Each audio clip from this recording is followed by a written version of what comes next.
अच्छा बेटा ये बतावा कि ई शिवानी के बाड़ी माई हमार बेटा। चलो कुमार आवा जी।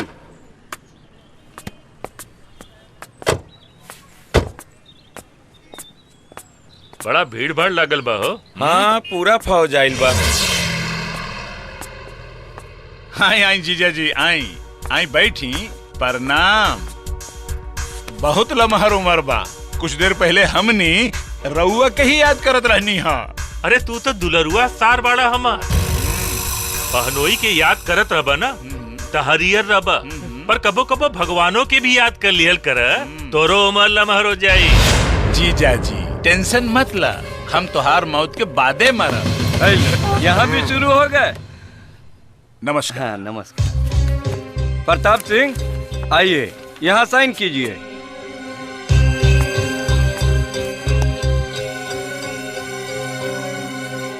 कांग्रेचुलेशन प्रताप सिंह, आपका टेंडर पास हो गया। सॉरी बारूद सिंह, आपका टेंडर रिजेक्ट हो गया।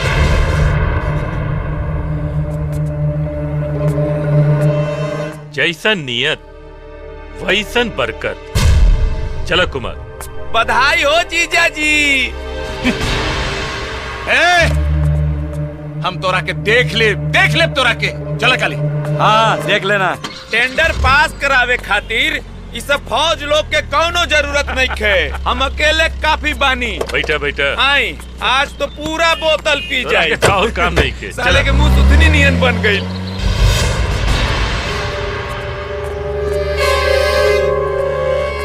बाबू साहब प्रतापवा भले ठेका जीत गए, लेकिन जिंदगी हार जाई। काहे कि हम ओकरा गाड़ी के ब्रेक फेल कर देले बानी। शाबाश मूसा शाबाश, लेकिन सारे के टाइम बहुत सही चल रहल बा। अगर वो एक्सीडेंट से बच गई हमनी को करा के जिंदा ना छोड़ल जाई, ओकरा के जान से मार दिहल जाई। ए पीछा करा सारे के, गाड़ी बैठा पीछा करा, बच के जाए ना पाओ सारा।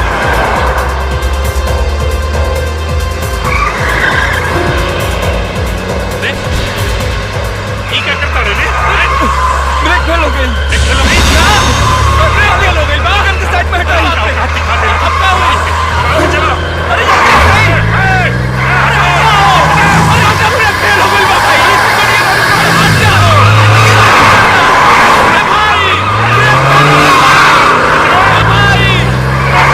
ब्रेक फेल हो गई।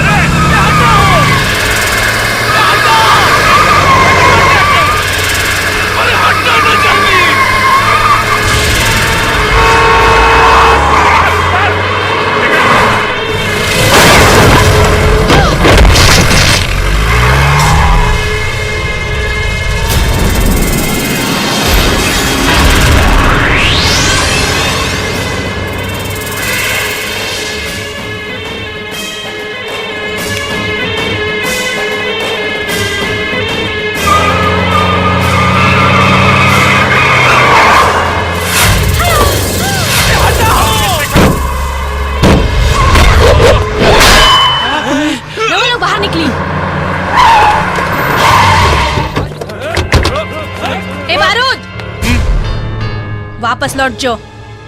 ई हमार होखे वाला ससुर है। इनकर जान बचावे खातिर तो हर बलि चढ़ावे से भी पीछे ना हटब। जो भाई जी यही लौंडिया बिया जॉनी के बिटवा के बचावले रहे। हमनी के मकई के बाल नियन टिटावले रहे। अरे तो मुंह का देखत का बड़ा सन, मार मार के मुआदा ससुरी के। आय करा लाश पर ही हम एकरा के जिंदा जलाई। मारा ससुरी के मारा।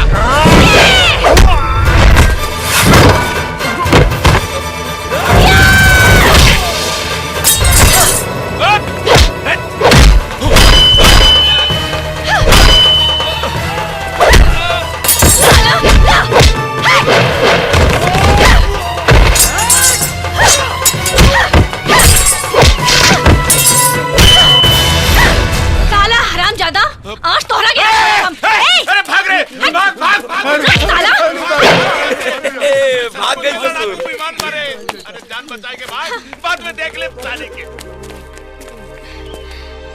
हम बहुत भाग्यशाली बनी बिटिया, जवन माँ दुर्गा के रूप में तुम्हार दर्शन हो गए। हाथ जोड़ के हमके पाप के भागी मत बनाई बाबूजी। राउर आशीर्वाद ही हमार शक्ति बा। हमके आशीर्वाद दी कि राउर बहू बन के मरते दम तक राउर सेवा करी। कहीं तू उहे शिवानी तो नानो बड़ू जैसे हमार बेटा शिवम। जी हम उहे हैं। अपना बेटा के पसंद पर हमरा नाज बा। तू ही हमरा घर के बहू बनबू। शर्मा गईली। अरे ई का सुना तनी तू जाता रू? हाँ कहाँ? दिल्ली अपन मामा के पास।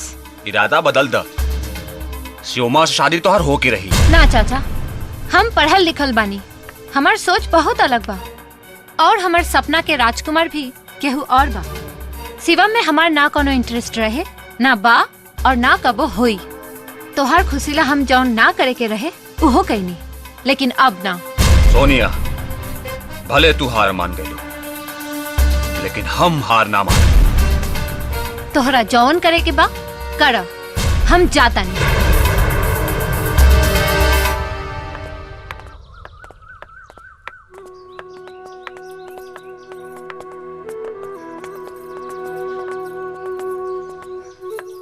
प्रणाम माँ जी। सुखी रहा।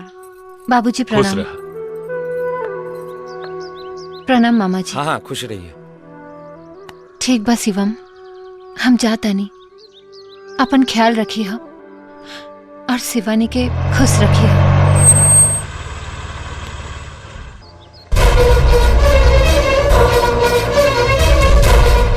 तुम लाख छुपाओ सीने में एहसास हमारी चाहत का, दिल जब भी तुम्हारा धड़का है आवाज यहाँ तक आई है।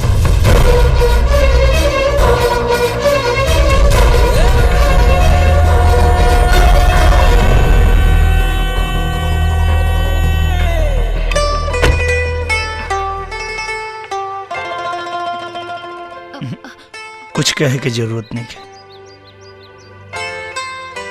किसी शायर ने खूब कहा है,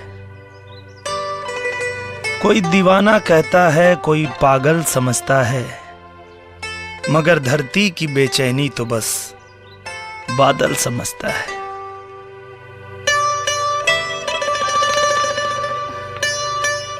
तो मुझसे दूर कैसी थी, मैं तुझसे दूर कैसा था,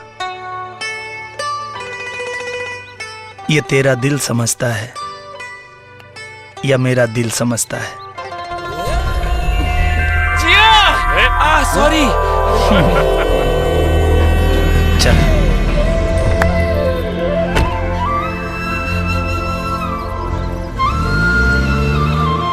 प्रणाम बारोद सिंह जी।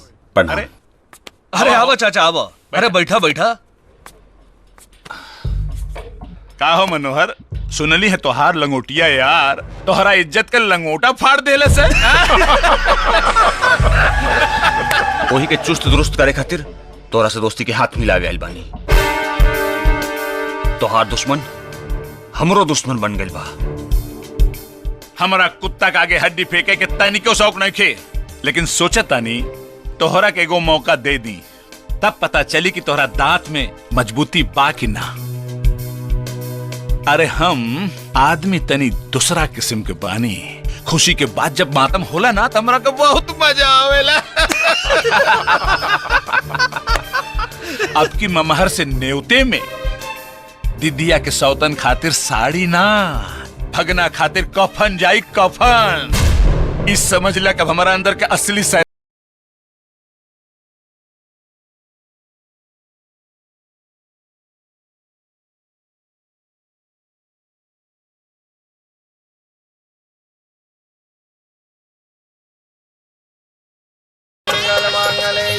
सर्वार्थ साधिके शरणे त्र्यंबके गौरी नारायणी नमोस्तुते।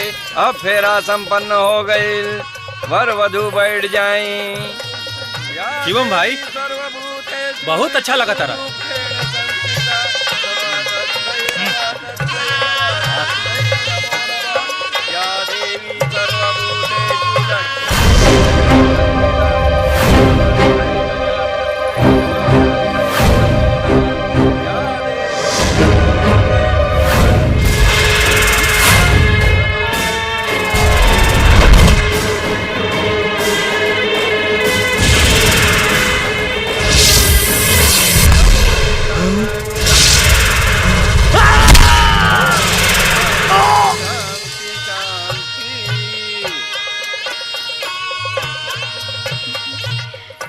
कन्या के मांग में सिंदूर भरा।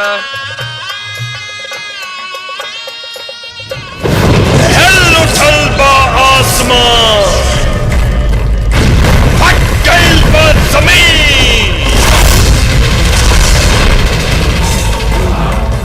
हमरा तप और शक्ति से बच भी ना नागिन।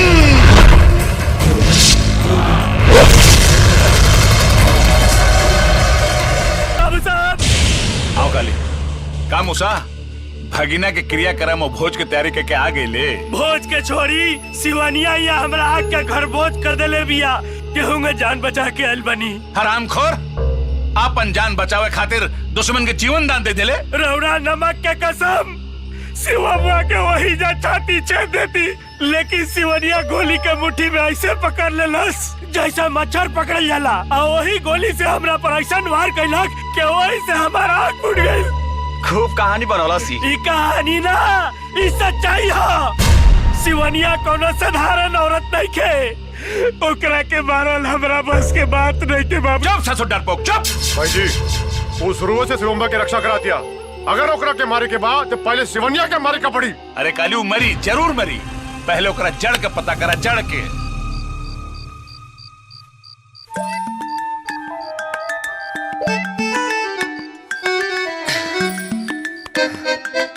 का हो करे जा, गाड़ी लड़ी की डेट बढ़ी? डेट बढ़ी।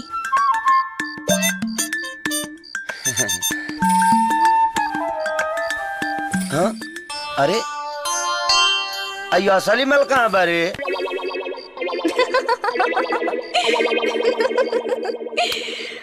अरे लइकन के भौजाई हाउ तो करेलू भातारी से ठिठोली,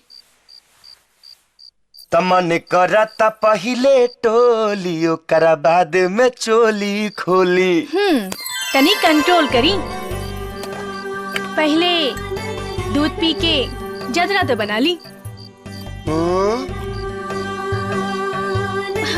अरे हाँ हमरा पिए के तो अपने पी गईलू। रवा पी के का करब? हाँ? अरे काहे हमार वाला काम तू करबू का? लार मत चुआई, ठेके हरे रहे के पड़ी, भेटाई नहीं। मजाक करत रहू ना। हम मन्नत मांगले रहने की छठ के व्रत के बाद सुहाग रात मनाए। देखा ऐसा जुलुम हमरा पर मत करा। ऐसे भी प्रेम पूजा के बाद सब पूजा तो हो ही जाला। कुछ दिन रहुआ बर्दाश्त नहीं कर सकत का? सुनी, जैसे रहुआ इतना दिन खेपनी वैसे ही कुछ दिन और खेप ली प्लीज। हे भगवान तहार का होई? ली गुरुदेव, चंदन के दातुन से मंजन कर ली। कई साल समाधि में रहला से रौरा मुंह में काई बैठ गल हुई। ली गुरुदेव, गुरुदेव भोजन तैयार हो गई बा, चल के भोग लगाई। चुप रह दोस्त। क्षमा गुरुदेव, बरसों बीत गए तबो रौरा भूख नहीं खे। भूख बा लेकिन रोटी के भूख नहीं खे। भूख बाऊ नाग के मणि के भूख, मणि के भूख बा।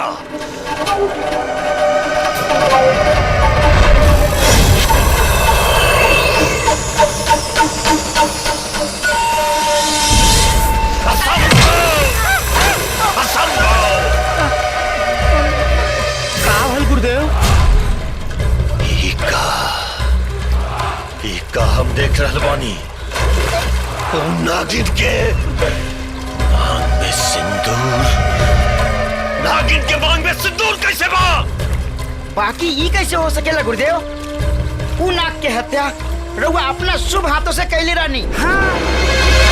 आई जाओ गुरुदेव। यही से तो हमरो मन भ्रमित होता।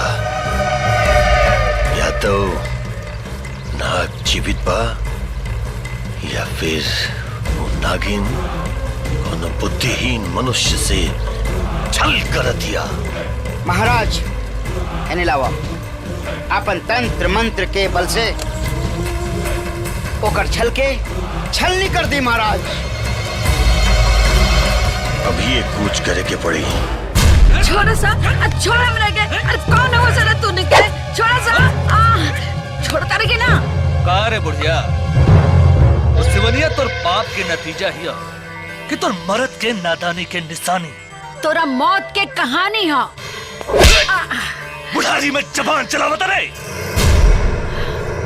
अरे कुत्ता, महतारी बराबर औरत पर हाथ चलावता रे। सुअर के पेट से जन्मल हुआ का? ढेर जबान चलाओ रे ता जान से मार दे। सही तरीका से बता कि सिवनिया कौना नाली के गिड़ा ही हो। जिंदगी से अकुता के हम आत्महत्या करे जात रहनी।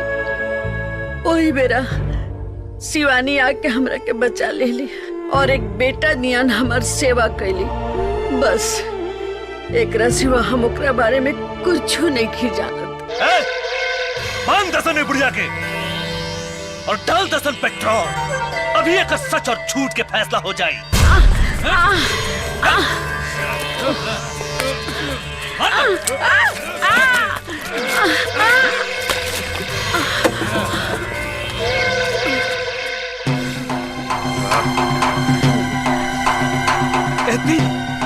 और तोर मौत के बीच में बहुत कम दूरी पर सीधा तरीका से सच्चाई बता दे।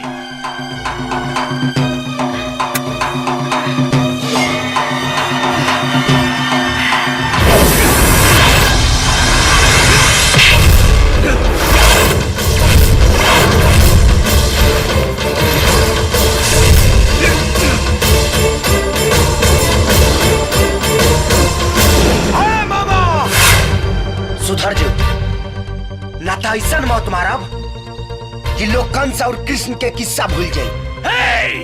खत्म कर दो साले के।